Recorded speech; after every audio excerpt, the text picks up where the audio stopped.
চিরপ্রতিদ্বন্দ্বী ভারত পাকিস্তানের সম্পর্ক আবারও পৌঁছালো নতুন এক মোড়ে। যুদ্ধবিমানকে কেন্দ্র করে চিরশত্রু দুই দেশের টানা পোড়েনের মাঝেই এবার সামনে এলো বিস্ফোরক অভিযোগ। রাশিয়া নাকি পাকিস্তানকে ফাইটার জেটের শক্তিশালী ইঞ্জিন দিচ্ছে। এ খবর ছড়িয়ে পড়তেই ভারতীয় রাজনীতিতে শুরু হয়েছে ঝড়। কংগ্রেস সরাসরি মোদী সরকারের কূটনৈতিক ব্যর্থতার দিকে আঙুল তুলছে।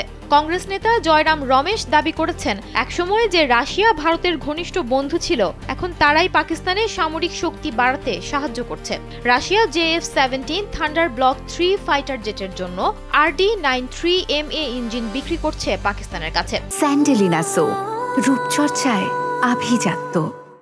এটি মোদী সরকারের কূটনৈতিক ব্যর্থতা ছাড়া কিছুই নয়। রমেশ মনে করিয়ে দেন, এই ইঞ্জিনেই ফিট হয় PL-15 মিসাইল, যা ব্যবহার করে পাকিস্তান অপারেশন সিঁদুরের সময় ভারতকে আক্রমণ করেছিল।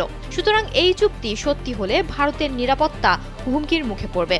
অন্যদিকে বিজেপি পুরো বিষয়টিকে অমূলক প্রোপাগান্ডা বলে উড়িয়ে দিয়েছে। দলটির মুখপাত্র অমিত মালব্য স্পষ্ট জানিয়ে দিয়েছেন, রাশিয়া ইতিমধ্যেই পরিষ্কার করে দিয়েছে তারা পাকিস্তানের কাছে কোনো জেট ইঞ্জিন পাঠাচ্ছে না, বরং কংগ্রেস অনির্ভরযোগ্য ও পাকিস্তানপন্থী ওয়েবসাইটের খবরকে হাতিয়ার বানিয়ে বিভ্রান্তি ছড়াচ্ছে।